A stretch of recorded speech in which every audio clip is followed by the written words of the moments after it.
Japan Anime News, powered by Newtype. How are you spending the year-end and New Year? During this time, there are a lot of special programs. Just a moment ago, I was actually talking about Vanguard, and I was sitting where the writer Nemoto-kun is now, while Miyata Toshiya-kun was sitting where I am now. Just like that.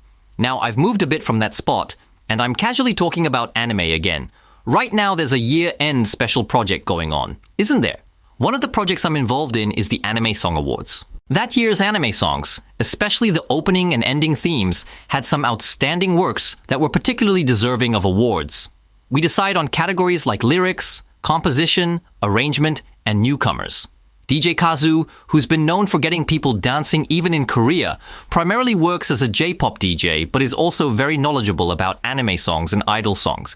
In fact, he has sold around 300,000 remix CDs related to anime songs, which is quite impressive. He mainly takes the lead in this, and every year, I collaborate with Saito-san, the producer of Anime Song Matsuri, Akihiro Tomita, an anime song critic, and Mekyu-san, an anime songwriter, to do this. Currently, I am in the process of selecting nominations. We all decide on the nominations together, and I personally choose and recommend songs. Then we discuss and decide on the final selections. So right now, I am in the middle of choosing the nominations. What this means is that I am listening to about 400 songs again with that intention. When it comes to this year's openings and endings, there are indeed a lot of great ones. There are really a lot. There is a 1.5-minute version available, so simply put, that's 400 minutes. Plus, there's an additional 200 minutes. That totals to 10 hours of content. There are 600 minutes or 10 hours of anime songs that I have been listening to, and considering how rich the anime songs are, I find it amazing. Every year, starting from the new year, we have a final discussion at Asagaya Loft A on January 13, and this year, it has become a public announcement. However, the person in charge of organizing it says something like, "It's all over the place." I'm thinking, isn't it supposed to be a big bang? But is it different? Every time, we all come together on the final day of the competition and have that, "oh, that's it" moment. Doesn't that happen? Is it different? Am I the only one trying to include Kinoko Inu for the Lyricist Award? It's a wonderful opening line asking, "where did you sprout from?" It's funny. Isn't it a clear choice? The perspective of anime fans is completely different. So I've been listening to 400 anime songs continuously from last week to this week, thinking I found it, while reminiscing about things like, wasn't Girls' Band Cry this year? It feels like such a long time ago. I'm spending my days listening to anime songs while recalling those memories. Also, it's that time of year again with all the year-end parties. I mentioned that I went to the year-end party for 81 produced the other day. On the recording day today, the week after that, there's a wrapping party for the Gundam Seed Freedom movie. In simple terms, it's a celebration. They rented out the largest banquet hall at Hotel Okura, and I thought, wow, this is really different from a typical hit movie. I should have counted the number of standees of the Gundam Seed characters lined up next to each other. It felt like being in the Archangel. We're having a party at Archangel Sunrise. It's amazing, isn't it? But I just mentioned that Miyata-kun had a recording earlier, right? I was told that it was from 8 p.m. The Gundam Scene's after party starts reception at 7 p.m. and the event begins at 7:30 p.m. Since I ride my bike, it usually takes me about 15 minutes to get from Yurakucho to Hotel Okura, so I realized I could only stay for the first 15 minutes. Being an adult, I thought I should be cautious, so I considered, I can stay until 7:40 p.m., but there will be important people at the venue. Sure enough, there were many important figures like the Gundam producer and the president, so I was able to fulfill my purpose. Director Fukuda was there, and so was Ritanaka, and I was able to greet them properly. I was thinking, I can greet properly and maybe we'll do the first greeting or even a movie since it's a video after all. But everyone is an adult, and I think they are all busy. Since the members have not gathered yet, we will start at 1940. In that situation, I ended up just receiving an acrylic stand designed by Hisashi Hirai, the character designer, and some cookies from Haru, and then I went home. I only received souvenirs. I really just showed my face to say hello. Everyone was enjoying delicious food. But of course, nothing like that happens before the toast. So I came home without doing anything special during this year-end. Meanwhile, I received an email from Capine today as well. Thank you. Yoshida-san, I'm sorry to bother you as always. It's Kape-ine. No, it's always nice to hear from you. I found your stories about Korea from the last time and the time before that very interesting. It sounded like you had a great time in Korea and it wasn't dangerous or anything. Actually, there's a reason for this. My university student daughter happened to be on winter break and was going to Korea from America. When I first heard the news, I considered canceling her trip. But after researching the local situation, she ended up going to Korea without any issues. She seems to be having a great time with her best friend there. But the photos she sent me were surprisingly from a Sergeant Kororo cafe. I'm quite surprised, but is the existence of this cafe well known among Japanese anime fans? I really had no idea. When I went to Korea, I felt that shows like Crayon Shin-chan were surprisingly popular, and in fact they are. As for Sergeant Kororo, I apologize, but he is indeed a sergeant. Given the historical military conflicts between Japan and Korea, I thought they might not be actively promoting Sergeant Kororo, but it seems they are, with the Kororo Cafe. Regarding the previous comiquette, I wasn't very familiar with it, so it was very interesting to hear about. You asked if there are many participants from overseas now, and yes, there are quite a few. Well, mine is a CD of Japanese rakugo, and this rakugo CD is a solo performance. Could it be that I can go with Lingueene? I have the audio source, but should I give it a try? It's the audio for comiquette. I have no idea if overseas listeners would understand it at all. Originally, even those who understand Japanese say they don't get both anime and classical rakugo, so I wonder if they would understand it. It seems you are quite busy and Japan has become quite cold, so please take care of yourself. Thank you. However, despite being told by various people to take a break, especially around the new year, it turns out that there are special programs on the 31st and the 1st, which I have already recorded. Additionally, there are special programs on the 2nd, a live broadcast on an app on the 3rd, coverage of New Japan Pro Wrestling at the Tokyo Dome on the 4th, and on the 5th, there's the last performance of Denpagumi, and there's even talk of doing a relay race, so it doesn't seem like there will be any time to rest at all. Amidst all this, I plan to fully participate in Comic Market on December 30th. Hahaha. Yes, at Comic Market, I will be at East Hall 2, Booth A, 48A, waiting for you at the Narima University Rakugo Research Club. So if you have the chance, I would love for you to come by. Are you regularly doing Kororo Cafe? This is 2022. Oh, really? I see. It must be popular. The funky vibe of the person in charge of the broadcast in Korea really shakes me the most. Also, on Twitter, Rifu-san mentioned that Yoshida Hisanori's reports were quite real-time regarding the situation in Korea. And that might have been more real than any political news. Because I'm not thinking about politics. I'm just reporting on what is happening right in front of me as a phenomenon. For example, selling glow sticks at street stalls might not matter to political people, but it's important to me. This program is a podcast that delivers anime information to the world through the multilingual voice translation tool Lingueene. Based on the latest anime information gathered by the Newtype editorial department at KADOKAWA, I, Hisanori Yoshida, will share insights into Japan's anime situation and culture with the world. This episode was recorded on December 23rd, 2024. We are also using the multilingual voice translation tool Lingueene for translation. Please note that translations into languages other than Japanese may include inaccuracies due to AI translation. We appreciate your understanding. If you have any feedback about the program, you can post it on social media with the hashtag JAnime, and we can read it like this. So let's get started. There was recent news about anime, specifically regarding the Jump Festa that took place recently. This event gathers a series of works from Jump, and it includes not only anime-related activities, but also other events.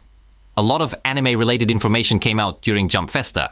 For example, there was talk about the character Frankie from One Piece being replaced by Kazuki Yao, but it has been confirmed that Subaru Kimura will take over, which fits the image perfectly. Additionally, they announced that a Chainsaw Man movie focusing on the Reese arc will be released next year. Furthermore, it was confirmed that Dandadan will have a second season, which is surprisingly close, starting in July. Then there's Takopi's Original Sin. There was news that it would be adapted into an anime, and the cast includes Kurumi Mamiya as Takopi. Isn't that just Hamtaro? Ha ha ha ha. Is Hamtaro coming? A person without any poison ends up doing something toxic. Shizuka is played by Reina Ueda. It's clear that there's no other choice but to use Reina Ueda for such a serious role. I understand that too well, but Res is also voiced by Reina Ueda, that's for sure. Recently, Manaka Iwami and Reina Ueda have been destroying the world whenever something happens. They are in charge of destruction. In the past, when Ueda-san was such a person, I once said, I think everyone should get along when she was a guest on the show, and I immediately thought, that's a lie. When I said, you think the world should be destroyed, right? Ueda-san replied, I do think the world should be destroyed, but I think it should be destroyed peacefully. I realized that she was serious, so I think Riz and Shizuka fit perfectly in that regard. I really think they fit perfectly. It's so perfect that it's actually a bit scary. The third season of Spy Family will air in October 2025. This is already a national anime, isn't it? My Hero Academia's final season will also be broadcast in the fall of 2025. A lot of announcements have come out. There's also news that Kaiju number 8 will have its second season starting in July. This December is going to be amazing for Jump-related titles. For example, in Young Jump, the final volume of Oshi no Ko will be released in December. Additionally, both Jujutsu Kaisen and My Hero Academia will also have their final volumes released in December. It feels like an incredible month for 3 national hit series to have their final volumes come out all at once. But was it all timed for Jump Festa, or is that just a coincidence? It might just be a coincidence, right? They're all coming out around the 24th and 25th, if I remember correctly. Well, I've been saying this in various places, but are they really going to do the ending of Jujutsu Kaisen just like that? Ha ha ha. I'm genuinely concerned about it. I mean, I'm not just worried. I think it's interesting. I feel like it has to be this way. If I may say something good, I wonder if I've mentioned this before. In Japanese manga, extreme expressions usually happen in more niche areas, right? What's the most edgy thing in movies? It tends to be shown in mini theaters, doesn't it? However, in Japan, the interesting part of manga is that it does the most incomprehensible things on the biggest mainstream platforms. I really want to push for the ending of Jujutsu Kaisen. I seriously want to see it in anime form. This is also somewhat related to Jump, the theatrical anime Look Back. I wonder how the award races will turn out this year. I'm a member of the Japan Academy Prize, but since Look Back is less than 90 minutes, I wonder if it qualifies. I haven't properly looked at the list yet, but I have to vote this year.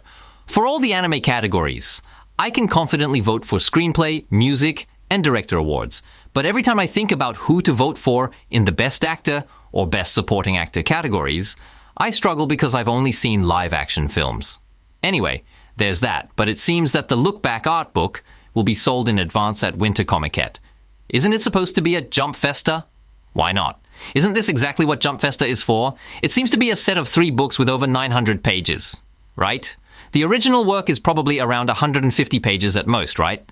That's right, isn't it? Look Back is included among the eligible works. Oh, it really is. It's included. Then that's good. What should I do? Should I vote for it in the Best Picture category? I'll think about my votes from now on. But the deadline for this is January 5th, so it's a bit later than the Anime Song Awards, so it's still okay for now. It seems that there is no longer any connection to the end of the year for such anime. Custom suits. When working adults have suits made, they get measured and request changes like altering the collar shape, right? It turns out that these custom suits are collaborating with the Idol Master, Shiny Colors, at Aoyama Tailor. You can print your favorite member on the lining of the custom suit. The reason for this collaboration is that in the case of the Idol Master, the fans are called producers, right? They are the customers, or what should we call them? Users or players, perhaps. Since they are producers, there is a culture of attending live events in suits in the Shiny Colors community. Is that so? I've been to regular Idol Master events, but are there really that many people in suits? The happy coats stand out more. While happy coats are indeed more noticeable, it seems that this is a remarkable fit for the collaboration. Next spring, a new anime slot will be born on TV Asahi. Your Forma in April and Hell Teacher Nube in July. I think this is probably the first time I'm mentioning Your Forma, but is it an original anime? What do you think? Anyway, it looks like the work Your Forma will be aired here. An anime block called Imanimation Double will be created, airing every Wednesday at 11:45 p.m. Fuji TV will also move Noitamina to the 11 p.m. slot. It seems that everyone is airing anime a bit earlier. Your Forma is based on a light novel, it seems. Also, speaking of the year-end and New Year, is Aoyama Gosho Sensei going to be a guest at this year's Kohaku Utagassen? Oh, he's the creator of Detective Conan. But I didn't know that. I have to watch it. By the way, did Aiko sing the theme song for Conan this time? Will that allow the white team to win, Aoyama Sensei? I mean, there's also the question of how many people actually care about the outcome of the Kohaku Utagassen. Then, Yes, this is amazing. My family. My family might be even less understood by people overseas than Sazai-san, but it seems there will be a 109-hour free broadcast at the end of the year and the beginning of the new year. Oh my. Among the unusual jobs I did this year, there was something called YouTube Anime Week, and I served as the host for it. I had the opportunity to work in a position similar to what Nagaharu Yodogawa used to do in old movie theaters, where I introduced various anime one after another. I met someone there who made me think, wow, there are people who do this kind of work. And that was a comedian from my family. There was someone who really loved my family, a tough guy from the Sunsukutsun Expo. He was constantly talking about my family. I realized that there are comedians for just about anything, and he was expressing how much he loved it. I am very grateful for that. So this is the last one for this year. I would like to conclude this year's final anime news here. It's been 3 months since we started, and I truly appreciate your support. Thank you, especially to Kape-ine. I also want to thank others as well. We will take a break from the broadcast on January 3rd. There probably won't be many news updates, and besides, Matsuzaki, who is handling the operations for Lingueene, needs to take a break or he will get in trouble at work, so I would like to take a break as well. Therefore, the next broadcast will be on January 10th. By then, I feel like there might be too much information. It will already be in full swing by January at that time. If you have any impressions or recommendations for January anime, please feel free to send them in. I look forward to hearing from you. In 27 days, we will have a broadcast. On that day, we will be doing Zokuzumi. If there are any of you who heard about it in the afternoon, we will be watching the PV for the next season of the anime Zokuzumi for 3 hours with Nemoto-kun in Ikebukuro. If you'd like, please come to Ikebukuro. You should be able to watch it, right? I think you can. In the evening, you might be able to see the car to Ikebukuro super fast at 50, if it's from 5:30. So even if you can't come, please send your complaints here, janime1242.com. I would like you to use the hashtag #JAnime. If possible, shall we meet at Comiket in East Hall 2? Well then, I will bring you the latest anime news again in 2 weeks. This was Yoshida Hisanori, a Japanese broadcasting announcer.